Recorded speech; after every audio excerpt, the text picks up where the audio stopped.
I'm sitting in the palace of the greatest monarch on the planet. I'm looking out of the window and I see the beautiful blue glazed Ishtar Gate. And then I turn to the Esagila and the Etemenanki and I watch those beautiful temples all in white glazed tiles. Around me are waiters serving me. I'm sitting, as I said, next to the monarch of the planet. Now let me tell you the story. My name is Jehoiachin. I was a king in Jerusalem. I ruled for 3 months and only 10 days. I was disobedient. I had Egyptian contacts and Babylonian contacts and King Nebuchadnezzar didn't like this. He warned me, but I wouldn't listen. So in 579 BC, he came to Jerusalem. He attacked the city, he besieged the city. He captured me with 10,000 of my people in Jerusalem, as well as the prophet Ezekiel. And he took us to a foreign land of loneliness, of shame, of pain. The first few years it wasn't so bad. Then I committed another crime. That was the end of my limited freedom. My rations, it was on the clay tablet, what I received every day, my wife and the 5 children. And then I went to jail. And I sat in this jail for many years. I regretted my poor behavior. I was a king, and now I'm a prisoner, a jailbird, listening to the shouts of the wardens, the ugly bowls in which they bring my food. I was wondering, would I ever escape this situation of mine? You can read my story in the second half of the book Chronicles and the last chapter of the book of Jeremiah. It's a negative story which ends in a beautiful, victorious, emancipated situation. So one day, it was such a contrast. The warden shouted at me all the time, do this, do that, don't do that. They punish you in jail. And here walks in the king of the planet, the ruler of the ancient world. And he says, Jehoiachin, he smiled at me. He spoke in a lovely voice. He said to me, Jehoiachin, I'm bringing you good news.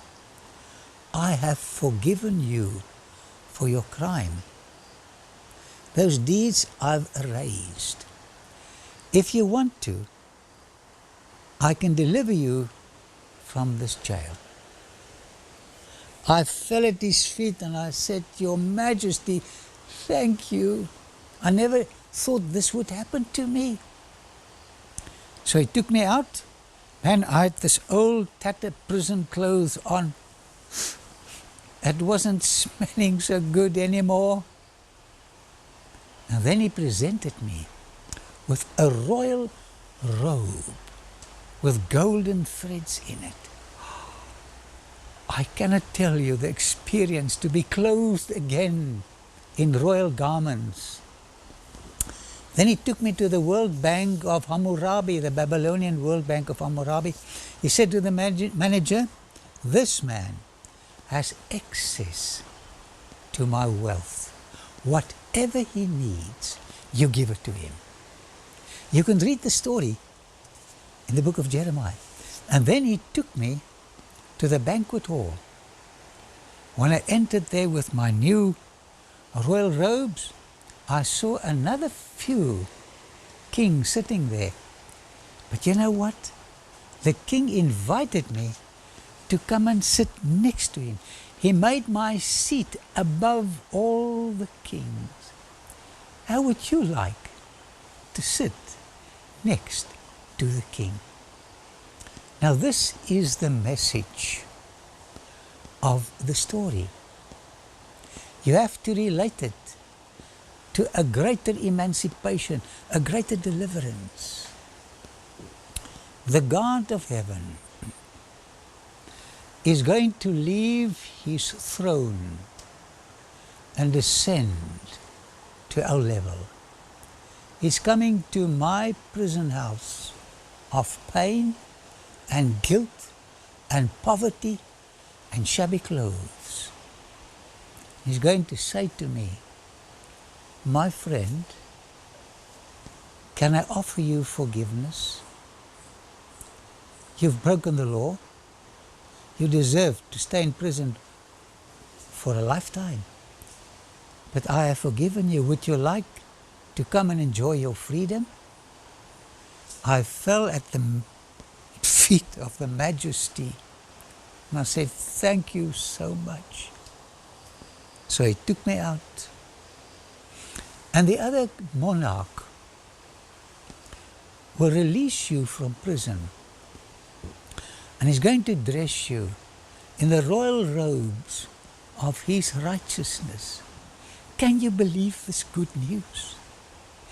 He's going to take you to the bank of his grace and allow you to enjoy freedom and wealth which you cannot account for. It's going to be too great to put on your calculator. It's beyond comprehension. And then, my dear friend, the other monarch of the universe is going to place you next to him, next to his throne. God is coming soon to do what the king did to me, Jehoiachin. He's going to do for you. And when he comes to your prison of pain, your prison of guilt, telling you that he has forgiven you, please accept this gift. And when he invites you to leave the prison, do it. Because he wants to clothe you with his royal garments of grace and kindness, garments with his own righteousness.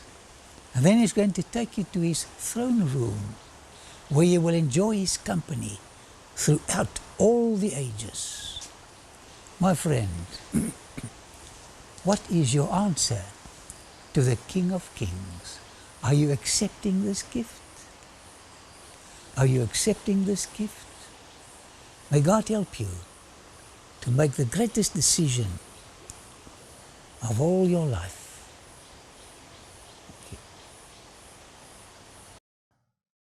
Thank you for watching this presentation. To subscribe to our channel, click here, then click the bell to get notifications. For the next presentation, click here. See you next time.